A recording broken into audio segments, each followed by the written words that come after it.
SDPI ಪಕ್ಷ BJP ಪರವಾಗಿ ಕೆಲಸ ಮಾಡ್ತಾ ಇದೆ. ಕಳೆದ 1 ವರ್ಷದಿಂದ ದಕ್ಷಿಣ ಕನ್ನಡ ಜಿಲ್ಲೆಯಲ್ಲಿ ಭಯದ ಆತಂಕದ ವಾತಾವರಣ ಸೃಷ್ಟಿಯಾಗಲು ಬಿಜೆಪಿ ಸಂಘ ಪರಿವಾರ ಎಷ್ಟು ಕಾರಣವೋ ಎಸ್ಡಿಪಿಐ ಕೂಡ ಅಷ್ಟೇ ಕಾರಣ ಎಂದು ಕಾಂಗ್ರೆಸ್ ಮುಖಂಡ ಶಾಹುಲ್ ಹಮೀದ್ ಆರೋಪಿಸಿದ್ದಾರೆ.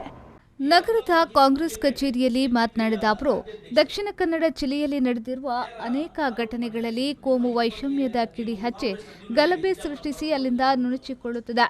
ಆ ಬಳಿಕ ಎಸ್ಡಿಪಿಐ ನಾಯಕರು ಅಲ್ಲಿನ ಸೌಹಾರ್ದಕ್ಕೂ ಹುಳಿ ಹಿಂಡುತ್ತಾರೆ. ಉಡುಪಿಯಲ್ಲಿ ಕ್ಯಾಂಪಸ್ ಒಳಗಡೆ ಕೋಮು ವೈಷಮ್ಯ ಬಿತ್ತುವ ಮೂಲಕ ಗಲಾಟೆ ಮಾಡಿಸುತ್ತಾರೆ. ವಿದ್ಯಾರ್ಥಿಗಳ 2 ಗುಂಪುಗಳಾಗ್ತದೆ. 2 ಪಕ್ಷಗಳಿಗೆ ಇದರಿಂದ ಲಾಭವಾಗ್ತದೆ. ಆದರೆ ಯಾವಾಗ ಕೋಮು ಗಲಭೆ ಕೋಮು ವೈಷಮ್ಯ ಸೃಷ್ಟಿಯಾಗ್ತದೆ, ಇದರಿಂದ 2 ಕೋಮುವಾದಿ ಪಕ್ಷಗಳಿಗೆ ಲಾಭವಾಗ್ತದೆ. ಜಾತ್ಯತೀತ ಪಕ್ಷಕ್ಕೆ ಇದರಿಂದ ಪೆಟ್ಟು ಬೀಳ್ತದೆ.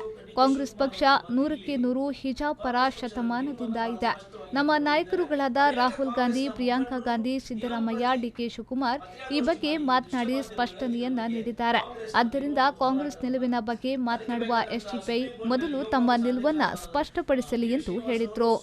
ಯಾವಾಗ ಕೋಮು ಗಲಭೆ ಆಗ್ತದೆ, ಯಾವಾಗ ಕೋಮು ವೈಷಮ್ಯದಿಂದ ಇಂಥ ಗಲಾಟೆ ಆಗ್ತದೆ, ಆಗ 2 ಕೋಮುವಾದಿ ಪಕ್ಷಗಳಿಗೆ ಲಾಭ ಆಗ್ತದೆ. ನೇರವಾಗಿ ಪೆಟ್ಟು ಬೀಳುವಂತಹದ್ದು ಜಾತ್ಯತೀತ ಪಕ್ಷಗಳಿಗೆ.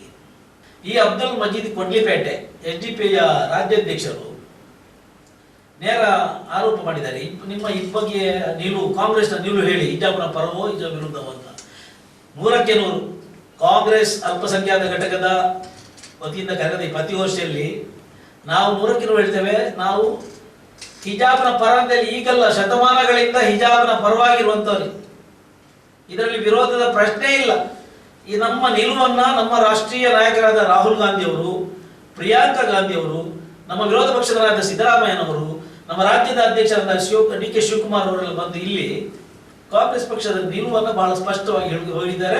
ಅನೇಕ ಕಾಂಗ್ರೆಸ್ನ ಮುಖಂಡರು ದಿನಂಪ್ರತಿ ಪತ್ರಿಕಾಗೋಷ್ಠಿ ಮಾಡಿ ದೃಶ್ಯ ಮಾಧ್ಯಮಗಳಲ್ಲಿ ಇದರ ಬಗ್ಗೆ ಕಾಂಗ್ರೆಸ್ನ ನಿಲುವನ್ನು ಮತ್ತು ಹೋರಾಟವನ್ನ, ಅದಕ್ಕೆ ಬೇಕಾದಂತಹ ಸುಪ್ರೀಂ ಕೋರ್ಟ್ನಲ್ಲಿ ಯುವ ಕಾಂಗ್ರೆಸ್ ಅಧ್ಯಕ್ಷರಾದ ಬಿ ವಿ ಶ್ರೀನಿವಾಸ್ ಅವರು ಸುಪ್ರೀಂ ಕೋರ್ಟ್ನಲ್ಲಿ ಹಿಜಾಬ್ ಮೂಲಭೂತ ಹಕ್ಕನ್ನು ಪ್ರತಿಪಾದಿಸಲಿಕ್ಕೆ ದಾವೆಯನ್ನ ದಾಖಲು ಮಾಡಿದ್ದಾರೆ. ಹೀಗಿರುವಾಗ ನಾನು ಕೇಳ್ತಾ ಇರೋದು, ಎಸ್ಡಿಪಿ ಅವರೇ, ನಿಮ್ಮ ನಿಲುವು ಏನು ಅಂತ ನಮಗೆ ಅರ್ಥ ಆಗ್ತದೆ. ಈ ಸಂದರ್ಭ ಸುದ್ದಿಗೋಷ್ಠಿಯಲ್ಲಿ ಕಾಂಗ್ರೆಸ್ ಮುಖಂಡರಾದ ಕೋಡಿಚಾಲ ಇಬ್ರಾಹಿಂ, ಮಹಮ್ಮದ್, ಕಾಂಗ್ರೆಸ್ ಕಾರ್ಯಕರ್ತರು ಉಪಸ್ಥಿತರಿದ್ದರು.